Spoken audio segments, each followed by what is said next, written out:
Dear friends, today we are going to tell you a story about an old woman who left her religion and accepted Islam. To know the whole story, stay with us till the end. So let's begin. In a small village near Madinah, an old woman was sitting quietly at the doorstep of her house. Some belongings were placed in front of her, as if she was preparing to leave. Lines of worry were clearly visible on her face. There was a strange uneasiness in her eyes.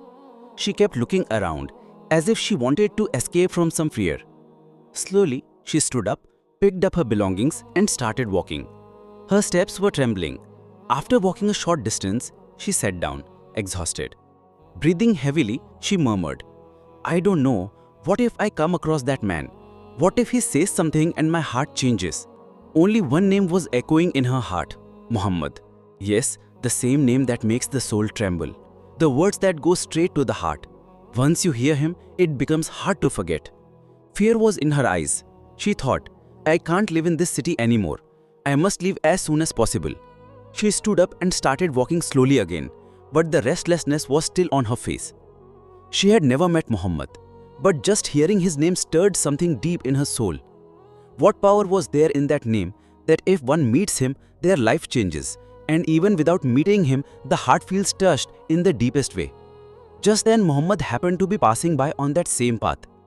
He saw the old woman, stopped, and realized that she seemed to be leaving the city and looked very weak. Her belongings were also quite heavy. With a gentle and kind voice, he asked, "Mother, where are you going?" The old woman was startled for a moment. She looked at him and replied, "Son, I'm leaving this city. It is no longer safe. A magician has come here. He draws people to him with his words. I don't want the same thing to happen to me." Muhammad bowed his head and calmly listened to everything she had to say. Then, in a peaceful tone, he said, "Mother, may I help you? Your load seems quite heavy." The woman looked at him for a moment and thought, "What kind of young man is this, who cares so much for others these days?" After a pause, she said, "Son, if you could help me carry this load, it would be a great help." He smiled, stepped forward, and picked up the load. It was indeed heavy. He understood that the woman in her old age could not carry it by herself. Very gently he said, "Mother, your burden is indeed heavy, and you are aged. If you allow me, may I take you to your destination?" This time, the old woman was truly shocked. Such a kind, respectful young man. She remained silent for a moment, then sighed deeply and said, "Son, what greater kindness could there be?" So Muhammad lifted the heavy load onto his shoulder and slowly began walking with the woman. The woman was tired and breathing heavily, but the conversation continued. As they walked, she looked at him and said, "Son, let me tell you something. If you are wise, you should leave this city. A very dangerous magician has come. His name is Muhammad. He claims to be a prophet. He speaks falsely about our gods and misleads people." He kept listening silently. He didn't respond. His face was filled with calm. After a while, the woman continued, "There is some kind of magic in his words. Whoever hears him once becomes his follower. So many have fallen into his trap." She shook her head sadly, as if warning him of a great danger. He still said nothing, not a single word. Now the woman spoke more seriously. "Son, I have worshipped our gods my entire life. I don't want my faith to shake in this old age. I want to live the way my ancestors did. I don't want to be misled by Muhammad. I am warning you too. Stay away from him." Throughout the journey, the old woman kept talking about Muhammad, that he was a magician, a deceiver, someone who misled others, someone to be feared. But the young man said nothing. He just walked quietly with her load on his shoulder, as if he hadn't heard a word. After a long journey, they finally reached her destination. The young man gently placed her belongings down with such care, ensuring she was not troubled in any way. Then he turned to leave, silently.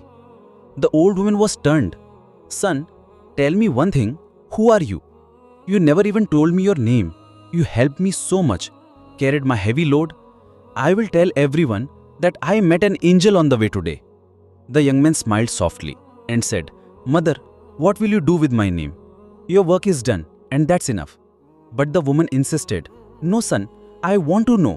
You are such a good, noble and humble person. I must know your name." The young man remained silent for a moment, then softly said, Mother, the one you kept cursing the entire journey, the one you called a magician, a liar, a deceiver, I am he. I am Muhammad.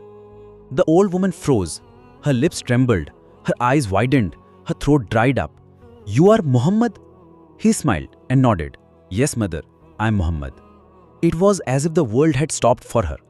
She began to recall how she had insulted him, said terrible things, and he never once responded, never once complained. Instead, he carried her burden and listened silently. Tears began to stream down her face. The one she had feared, the one she had insulted, turned out to be the most merciful human being she had ever met. She couldn't stand anymore. Trembling, she fell at his feet and began to sob. I insulted you the entire journey. I disrespected you, and yet you helped me, carried my burden, didn't say a single harsh word. Shouldn't I have realized that a true, great person would behave exactly like this? He gently said, Mother, you did not know. And those who don't know, if they are patiently shown the truth, one day they recognize it. The old woman couldn't stop crying. She took a deep breath and through her pain said, I made a big mistake. I was taught lies, but now I understand. You are true. You are just. You are truly the messenger of Allah. And then, in a trembling but firm voice, she declared, I bear witness that there is no one worthy of worship except Allah, and I bear witness that you, Muhammad, are the messenger of Allah.